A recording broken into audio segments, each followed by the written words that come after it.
आपका स्वागत है। बात अब यहाँ पर गुआर की करेंगे, जहाँ पर इतनी ज्यादा उठापटक इस साल में देखने को मिली है और सबसे बड़ा डिबेट तो यहाँ पर फसल को लेकर ही रहा, जहाँ पर शुरुआत में कहा गया कि फसल अच्छी खासी है, लेकिन जिस तरह से आवक यहाँ पर कमजोर पड़ती गई, अब एक बड़ा सवाल यहाँ पर है कि किस तरह की फसल रह सकती है। सबसे पहले तो रुपेश, आपसे यही जानना चाहेंगे कि किस तरह की फसल नजर आती है, क्योंकि अगर बाजार की माने तो 50 लाख से 1 करोड़ बोरी के बीच में यहाँ पर काफी फाइट है। Yes, you are absolutely right. पहले जो जब क्रॉप का अंदाजा आया तो 1 करोड़ बैग्स के आसपास का इजीली आ जाएगी, ऐसा अंदाजा था। लेकिन जैसे जैसे अराइवल्स का प्रेशर दिख रहा है, तो पहले 3 महीने में अराउंड 30 to 35 लाख बैग्स की अराइवल्स हुई है। और पिछले 5 साल का इतिहास बता रहा है कि पहले 3 महीने में जितनी अराइवल्स होती है, वही पिछले नेक्स्ट 8 to 9 मंथ्स में होती है। ओवरऑल अगर वो कैलकुलेशन में पकड़ के चलता हूँ तो अराउंड 60 to 70 लाख बैग्स के आसपास के अराइवल्स, मतलब क्रॉप इस टाइम का अंदाजा है। कैरी ओवर स्टॉक उतना नहीं है। तो ओवरऑल अगर चाइना है और इंडस्ट्रियल डिमांड अगर निकल जाती है चाइना एंड अदर कंट्रीज से, तो मुझे लग रहा है कि 6000 अगर एक बार क्रॉस करता है तो 7000 नजदीक दिख रहा है। ऑलराइट, कुणाल, आप कैसे देखते हैं गुआर सीड गम को और आपकी रेंज क्या रहेगी अब अगले साल के लिए? मेरा व्यू बुलिश ही है गुआर सीड गम दोनों पे। मुझे लग रहा है कि गुआर सीड मौजूदा स्तर से मैक्सिमम 300-400 रुपए का करेक्शन आ सकता है, बट इसमें 1000 से 1500 रुपए बढ़ने की जगह है। I am absolutely agreeing with the crop scenario. Crop इस साल कम है, जो इनिशियली एक्सपेक्टेशन थे वो ज्यादा की थी, but eventually it is turn out to be lower. So गुआर में ध्यान तेजी का ही है। और जहां तक गम की बात है, गम भी मुझे लग रहा है अराउंड करंट लेवल से अगर आप देखेंगे तो गुआर गम में भी मुझे एक बार 14,000 के भाव टेस्ट करेगा, ऐसा मेरा व्यू बन रहा है। सो गुआर सीड अराउंड यहाँ से 1000 रुपये ऊपर 7,200 और गम एक बार 14,000 के रेट दिखा सकता है। ऑलराइट, यानी कि अच्छी खासी तेजी 2023 में भी 2022 के मुकाबले देखने को मिलेगी। रूपा, 2022 में जिस तरह के स्तर हमने बनते हुए देखे वो 2021 से बेहतर थे, आपको भी लगता है 2023 एक और अच्छा बेहतर साल रह सकता है? देखिए, बिल्कुल जो फंडामेंटल अभी देखने को मिल रहा है उसके मद्देनजर अगर देखें तो डेफिनेटली ग्वार जो है अब 2023 में एक अच्छी कमोडिटी रिटर्न के पॉइंट ऑफ व्यू से निकल कर आ सकती है। और सबसे बड़ी बात है कि अभी जो प्रोडक्शन को लेकर जो असमंजस की स्थिति देखने को मिल रही है कि उसी का ही सारा अभी खेल जो है वो आगे चलकर दिखाई देगा। अब जिस तरीके से कुछ लोग एक्सपेक्ट कर रहे हैं कि 70 से 75 लाख बैग का है, कोई 1 करोड़ बोरी का एक्सपेक्ट कर रहा है, तो उसके ऊपर काफी कुछ डिपेंड करेगा। लेकिन अभी का जो सिनेरियो बनता हुआ दिखाई दे रहा है, डेफिनेटली पॉजिटिव है मार्केट। और अब जिस तरीके का यहाँ पर स्टेबिलिटी आ रही है, ये मुझे लगता है कि आगे जो नया साल स्टार्ट होगा उसमें एक अच्छा बुल रन पकड़ सकता है। और यहाँ पर ग्वार गम जो है हम एक्सपेक्ट कर रहे हैं कि 15,000 का भी लेवल हो सकता है कि आपको देखने को मिले नेक्स्ट ईयर में। और जहां तक सीट की बात है वो भी 7,500 से 8,000 के स्तर हो सकता है कि देखने को मिले अगर अराइवल्स और ये प्रोडक्शन का आंकड़ा जो है 1 करोड़ बोरी से नीचे रहता है, तो डेफिनेटली प्राइसेस के अंदर एक बूस्टअप आ सकता है। और अभी के लिए देख रहे हैं जिस तरीके से एक्सपोर्ट डिमांड की भी जो है क्यास लगाए जा रहे हैं कि वो भी बढ़ सकते हैं, तो ये काफी पॉजिटिव रह सकता है आने वाला साल ग्वार के लिए। तो एक्सपेक्टेड है डेफिनेटली इसमें डिप पर बाइंग की पोजीशन बनाई जा सकती है और 1 साल का के अंदर बेहतरीन रिटर्न एक्सपेक्ट किए जा सकते हैं। ऑलराइट, ज्ञानशेखर, आप कैसे देखते हैं गुआर पैक को, क्योंकि एक बार मौसम प्रॉक्सी, दूसरी बार क्रूड प्राइसेस को फॉलो करता है, फिर फूड मार्केट्स को भी ये देखता है। आप मैक्रो ऑफ कोर्स एक बहुत बड़ी चीज अब यहाँ पर बनती हुई नजर आई है, आप किस फंडामेंटल पे नजर रखेंगे?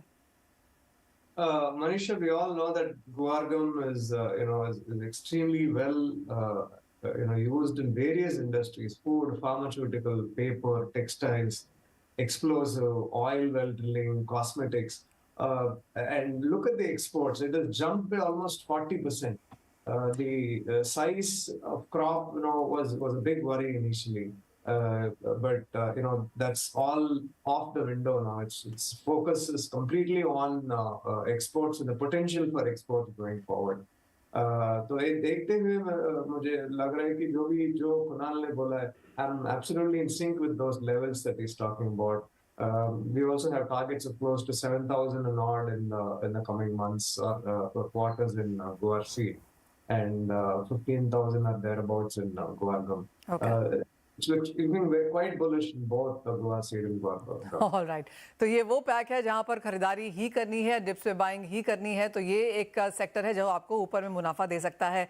बात अब यहाँ पर मसालों की कर लेते हैं, जहां पर सिर्फ एक पैक जिसने अच्छी खासी तेजी दिखाई है वो है जीरा। ऑलमोस्ट भाव यहाँ पर डबल होते हुए नजर आए हैं। धनिये की बात करें, हल्दी की बात करें तो ये दोनों ही मसाले इस साल में आपको फिलहाल नेगेटिव रिटर्न दे रहे हैं। जनवरी 1 से अगर हम यहाँ पर प्राइसेस पकड़ते हैं तो रुपेश, आपकी टॉप मसाला पैक के में क्या स्ट्रैटेजी यहाँ पर होगी? आपका फेवरेट क्या होगा 2023 के लिए? 2023 के लिए फेवरेट डेफिनेटली जीरा ही रहेगा। फर्स्ट क्वार्टर में मुझे लग रहा है बुलियन अभी भी मेंटेन रहेगा, बिकॉज चाइना से 15 दिसंबर के बाद में मार्केट इज एक्सपेक्टिंग कि चाइना से अराउंड 200 टू 250 कंटेनर्स की ट्रेड हो सकते हैं। अगर वो हो जाते हैं और ऑलरेडी 20 टू 25% क्रॉप कम का अंदाजा आ रहा है, पर्टिकुलरली गुजरात में।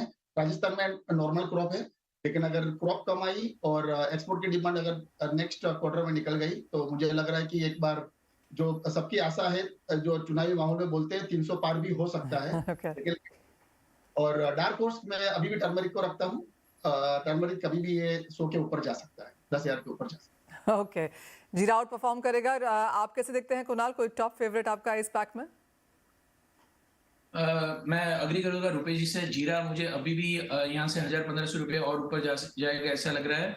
और टर्मरिक में डीप वैल्यू है। टर्मरिक पिछले साल भी तेजी होके सस्टेन नहीं हो पाई, सो ये साल अगर इट्स टू अर्ली, बट ये साल मुझे लग रहा है 2023 में टर्मरिक आपको अच्छा रिटर्न दे सकता है। So in line with what Rupesh भाई saying, we have a bullish view on jeera for short term and turmeric for long term. Alright, Rupa, आप भी यहाँ पर जीरे और हल्दी का ही तड़का लगाएंगी?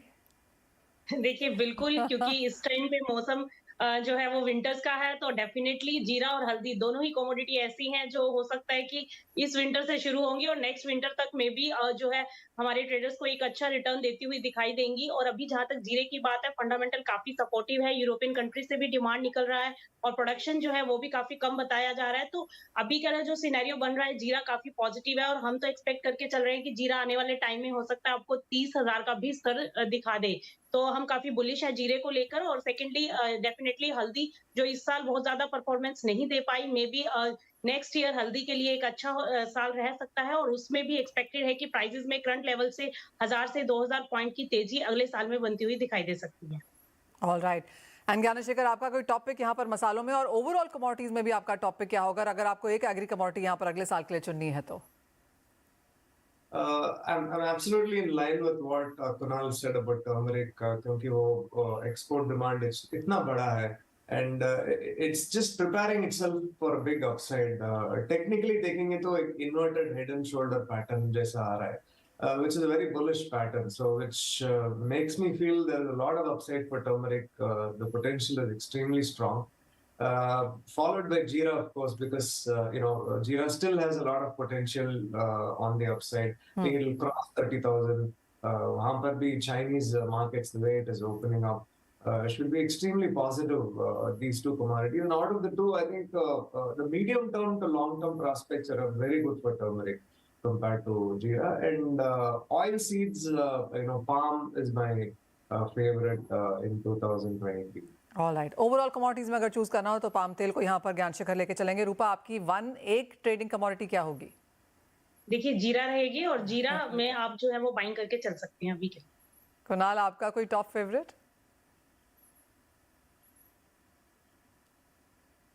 कुणाल, आपकी टॉप फेवरेट कमोडिटी क्या होगी एग्री में? मुझे लग रहा है गुवार सीड यहाँ से अच्छा रहेगा, मैं गुवार सीड पे बैंक करूंगा। हाँ, रुपेश, आपका?